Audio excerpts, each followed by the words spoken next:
Hello everyone, this is Hakaym and welcome back to another episode of World of Warships, and today I have a battle from Clan Wars, and I do apologize. I don't mean to put a lot of Clan Wars on my channel, but I found this one kind of amusing.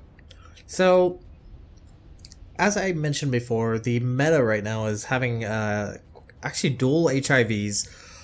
Quite a few Stalingrads, I believe. Yes, we do have Sweet in the HIV. We have Dread in the Stalin, Shema, Yamato, Wheeze, and Mosfa and Azao.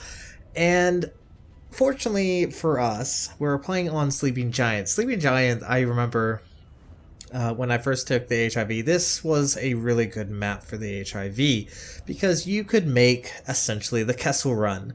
And this Kessel Run is in essence, it's a gambit. It can prove very worthwhile, especially if your team is able to hold them from pushing in towards A. But what this does is allows you to push directly into A with, for the most part, little to no issue. But now with the current change in meta where there are HIVs, other HIVs on the enemy team, and it's a fairly common occurrence, this Kessel Run's very, very dangerous.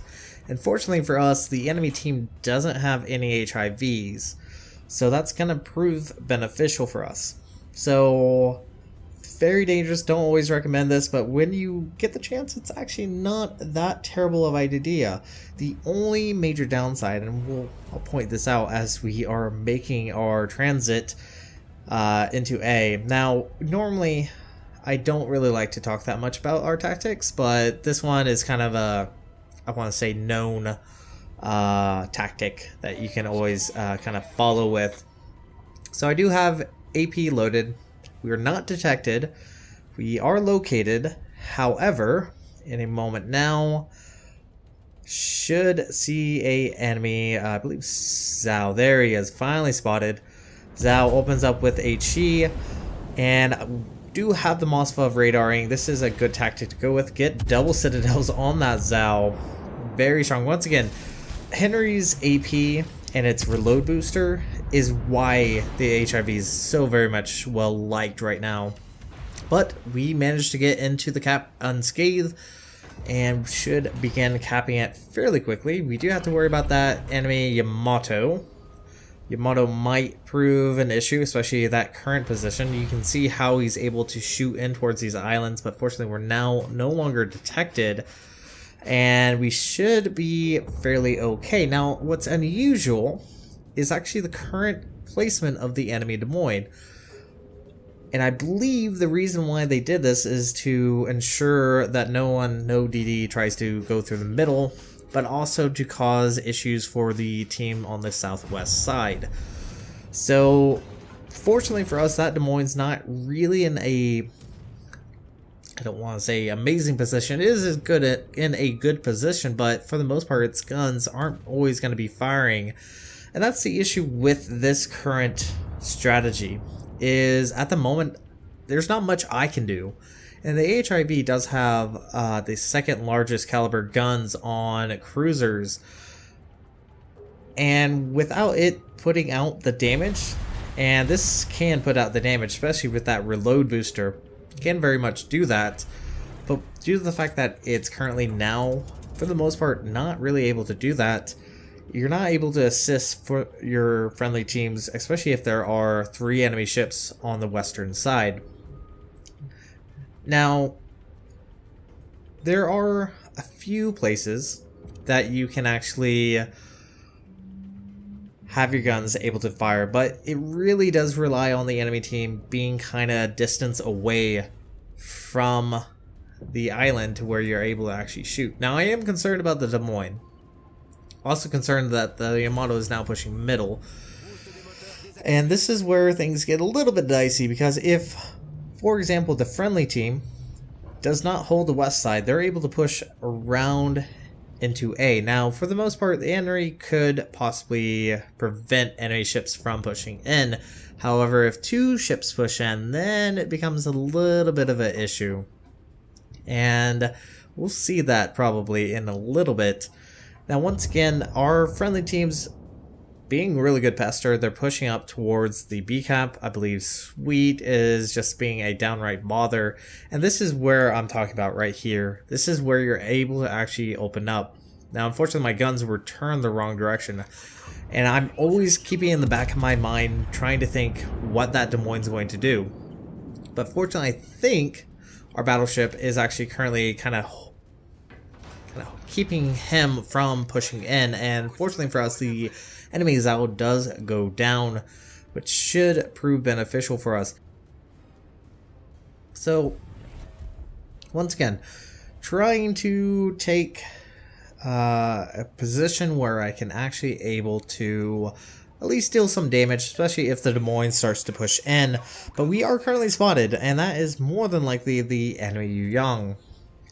And fortunately for us, the Henri does have torpedoes, but these torpedoes don't really hit hard, and there's only 3 of them, so they're not particularly amazing. Now our Hydro is now currently down.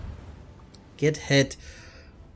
Try to actually think who hit us. Probably Yamato's secondaries, that would be my guess. And it does look like the Zao is starting to push down, and my main complaint is Stalingrad. So HIV is a great ship to fight against Stalingrad because it does have that penetration, especially with the HE.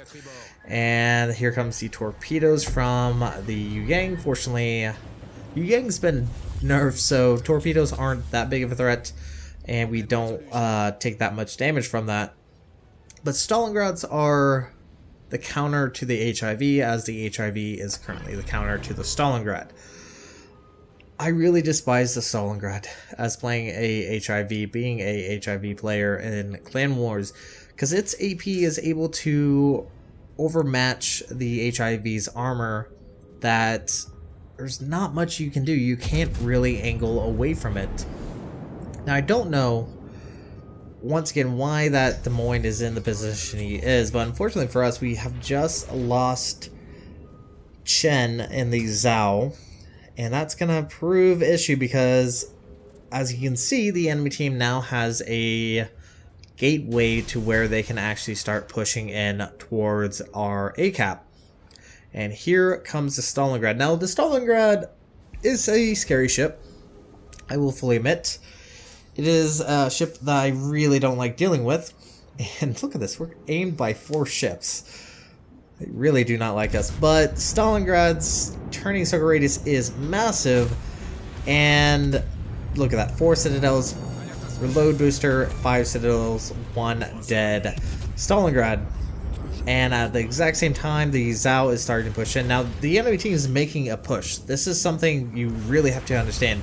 You need to make a push because they're, at the moment, not going to win this battle. And I can't show a lot of broadside to this Zao. But fortunately for us, the Zao's torpedoes are in the rear, so if I can get myself angled, should be able to negate any potential citadel. And this Zao is starting to push in, and this is where I get the wonderful idea to reverse full steam, and this is with engine boost, and the HIV is not a sloucher on the engine boost. Get a citadel, but if I'm gonna die, the Zao's gonna go with me. And look at that, that is a reverse ram from myself, which has gave us plenty of time. The enemy team doesn't really have the ability to do anything, and that is going to be a victory for us. I really did enjoy that reverse ram, but unfortunately for the enemy team, there's not much they can do. We hold all 3 caps, and here in 4 seconds, we actually win this battle. So, kind of a fun, amusing little battle. Very amusing at the end, especially with that reverse ram. But that's actually going to be it for this video. Hopefully you guys enjoy this short little replay of my time in Clan Wars. If you like what you saw, hit the like and subscribe button. You guys have a great and fantastic day. Zaijian.